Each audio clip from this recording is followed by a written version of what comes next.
The cheat sheet that helps guide our votes each year got final approval today. Colorado's Blue Book is off to the printer. And you are going to want to clear some kitchen table space for the Blue Book and the ballot this year. Hey, our friend Marshall Zellinger's back. I hope your kitchen chairs are comfy. No matter where you live in the state, you'll have 11 ballot issues to vote on. And that's not even counting president, senator, local candidates, or local issues. Here are the 11 issues you'll see from Aguilar to Yuma. Amendment 76 changes the state's constitution to say only a U.S. citizen can vote instead of every citizen.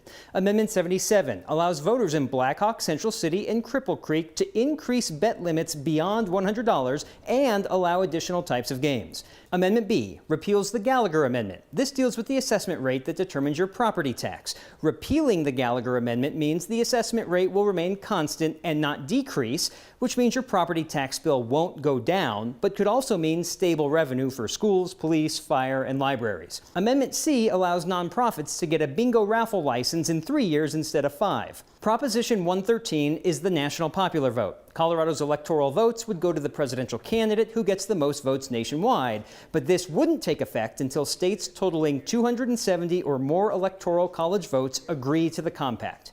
Proposition 114 has Colorado Parks and Wildlife reintroduce gray wolves west of the Continental Divide by the end of 2023, and it provides compensation for livestock losses caused by gray wolves. Proposition 115 bans abortions after 22 weeks unless it's required to save the life of the pregnant woman. Proposition 116 reduces the state income tax rate from 4.63% to 4.55%. Proposition 117 requires voter approval for certain state enterprises. State enterprises are user-funded, like CU, CSU, and the Colorado Lottery.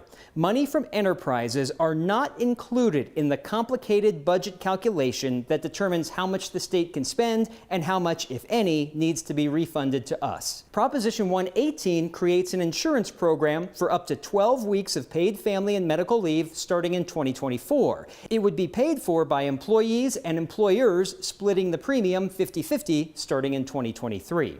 And Proposition EE increases taxes on cigarettes and tobacco and creates a new nicotine tax, which includes vaping products. That's just statewide. If you live in Denver, for example, you'll have 12 more issues to vote on, and then you can add in the candidates and the judges, and I'm going back on vacation. So one thing that jumps out at me, people are going to see things in those issues that they feel like they just saw not too long ago, like the abortion ban. And these initiatives are strategic because even if Colorado rejects an abortion ban again, the folks who care passionately about that issue are incentivized to turn out, and that can help certain candidates.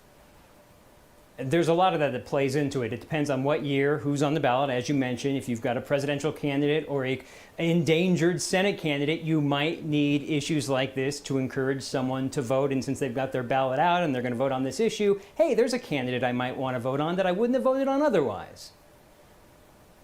All right. Marshall Zellinger, it is good to have you back. I'm not sure if you've watched, but without you, with just me doing our political coverage, it's been terrible. I mean, it's really been pathetic, so it's great to have you back, sir.